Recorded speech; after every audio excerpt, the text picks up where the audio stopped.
जैसे व्यापारी अपने बच्चे से कहता है ना कि देख सगे बाप से भी पैसा ले तो गिन के लेना और गिन के देना, तो तू व्यापारी का बच्चा है। क्या बात करते हो पापा, आप पर मैं अविश्वास करूं? ये नहीं हो सकता, मेरे से एक काम नहीं होगा और सब कुछ हो सकता है।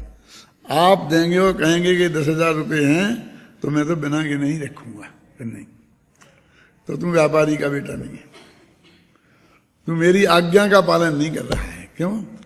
कि मुझे आप पर पक्का भरोसा है ना, सवाल मेरे पे भरोसा नहीं होने का नहीं है। मैं ईमानदार हूं, तेरे साथ बेईमानी नहीं करूंगा, ये बात सही है, लेकिन मैं भी तो भूल सकता हूं ना। थेयोपसम ज्ञान है ना, केवल ज्ञान तो नहीं है ना। इसलिए वो कहते हैं सगे बाप से भी लो तो गिन के लेना और गिन के देना, और जो देता है वो भी ये चाहता है। वो क्यों चाहेगा? उसे तो बुरा लगेगा कि हम गिनेंगे तो।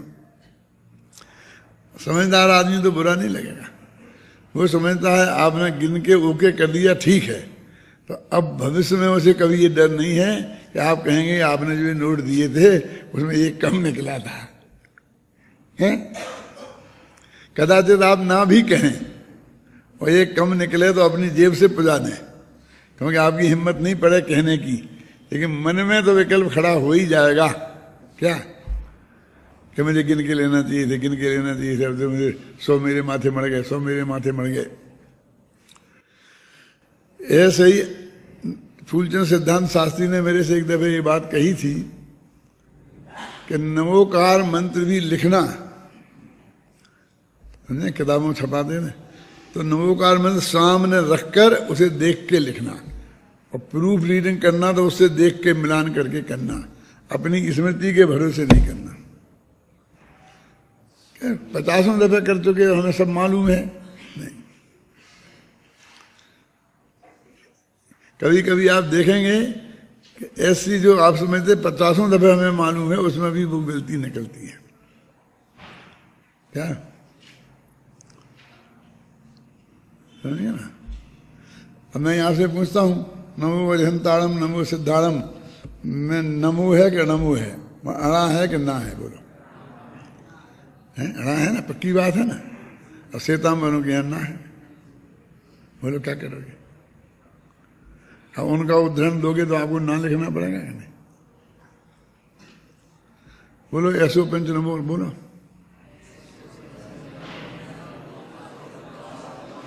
सही, पक्का है ना, गड़बड़ तो नहीं है। ये श्वेतांबरों के नमुक्कारो है, अपने यहाँ नमो यारो है। अब क्या करोगे आप? श्वेतांबरन का उद्धृत करोगे तो आपको नमुक्कारो लिखना पड़ेगा। एक क्यों ऐसा अंतर है? एक बात में तो कम से कम एक मत हो जाते। देखो, दिगंबरों की भाषा है सौरसेनी प्राकृत, और श्वेतांबरों की भाषा है मागधी प्राकृत। तो एक सौरसेनी और मागधी का अंतर है। प्राकृत प्राकृत तो सब हैं, लेकिन 4 प्राकृत के भेद हैं: सौरसेनी, पाली, मागधी और अर्धमागधी, है ना। ये 4 प्रकार की प्राकृत हैं। अब इस 4 प्रकार के भेद का आश्रय क्या, आधार क्या?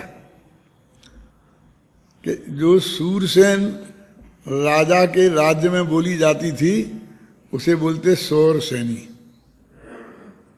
क्या समझे? अब सूरसेन कौन है? ये मथुरा का राजा था,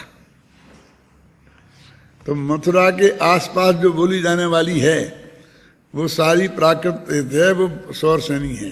और दिगंबर आगम यद्यपि दक्षिण भारत में लिखा गया कि कुंद कुंद आचार्य सभी दक्षिण भारत के थे, भूतबली पुरुषदंत भी, लेकिन उन्होंने वो यहाँ की परंपरा थी तो उन्होंने सौरसेनी भाषा में लिखा प्राकृत में। वो सूरसेन राजा का प्रदेश, समझ गए ना। और पाली प्राकृत क्या है? जो बौद्धों की भाषा है वो पाली प्राकृत है, और वो नेपाल में पाली माने नेपाली, ने का लोप हो गया समझे ना। नेपाली प्राकृत नेपाली नेपाली बार बार बोलोगे तो पाली ही रहेगा, नेपाली अपने आप बोलने में ही गायब हो जाता है। जो कठोर शब्द होते हैं ना, उनके सामने जो कोमल शब्द होते हैं वे गायब हो जाते हैं। क्या नेपाली ना है मुलायम शब्द, सबसे ज्यादा मुलायम है क्योंकि अनुनाशक है,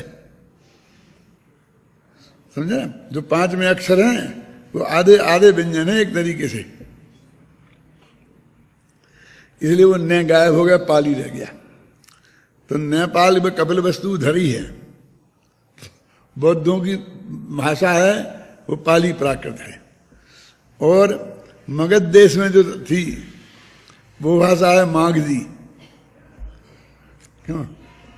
जो मगध प्रदेश में मतलब ये बिहार वाले एरिया में वो जहाँ पाटलिपुत्र, पटना जिसकी राजधानी थी, मगध देश और पाटलिपुत्र राजधानी।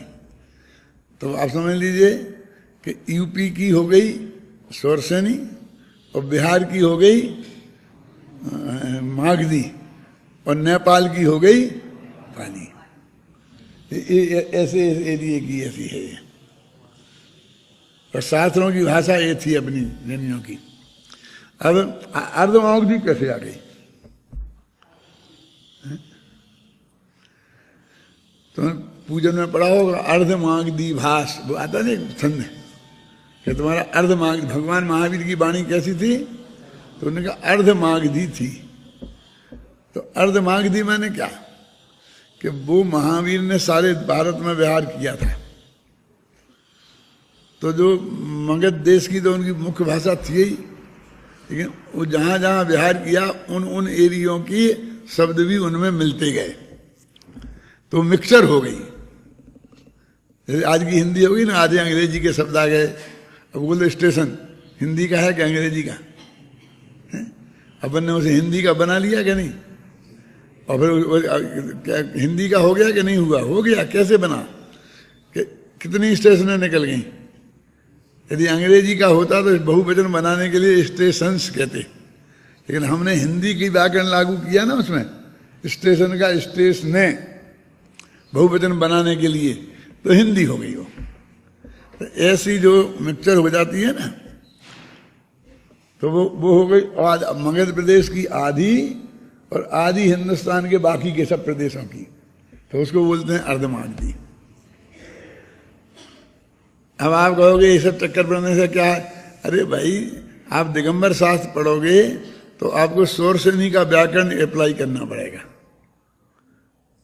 यदि आप पाली बौद्ध साहित्य पढ़ोगे तो पाली प्राकृत का व्याकरण अलग है, उसको अप्लाई करना पड़ेगा। और यदि आप श्वेतांबर साहित्य पढ़ोगे तो उसे मागधी का व्याकरण उसमें अप्लाई करना पड़ेगा। अंदर समझे ना? ये सब चीजें क्यों ये जानना जरूरी है भाषा को। इसलिए मैं उनने कहा ना कि नवोकार मंत्र सोरसेनी, उनने सोरसेनी को उन्होंने मागधी बना दिया। वो मागधी का नियम वहां लागू होता, सोरसेनी के यहाँ आता है। समय सार की कई गाथाओं में ये चक्कर है। हम जाते हैं विद्यानंद जी के पास तो विद्यानंद जी निकाल के बताते हैं कि देखो देखो आपके ये ऐसा छपा है, ये तो ये नहीं है, ये तो फलानी, ये प्राकृत का नियम के हिसाब से तो ये अणा नहीं होना चाहिए, हाँ ये होना चाहिए, ये होना चाहिए।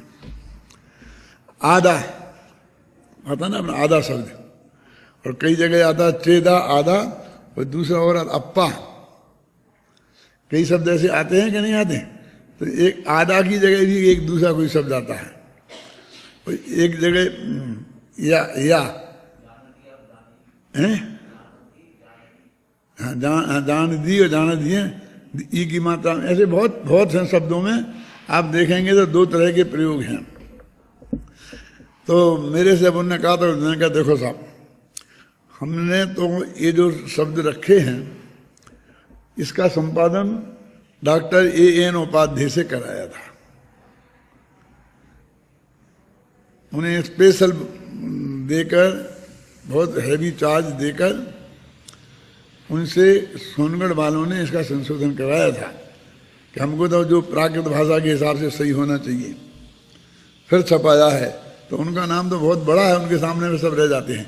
A.N. उपाध्याय का नाम आवे डॉक्टर हीरालाल जैन का नाम आवे, E.N. उपाध्याय का नाम आवे, तो सब फिर चुपचाप मान लेते हैं E.N. उपाध्याय ने किया है तो भाई ठीक है, प्रमाणिक है। तो ये सब चीज़ें तुम्हें भविष्य में पढ़नी पड़ेंगी, जाननी पड़ेंगी, तब तुम उसकी गहराई में जा पाओगे। अभी इतना समझ लो, कन्वोकार मंत्र भी लिखना तो देख के लिखना, परीक्षा में नहीं।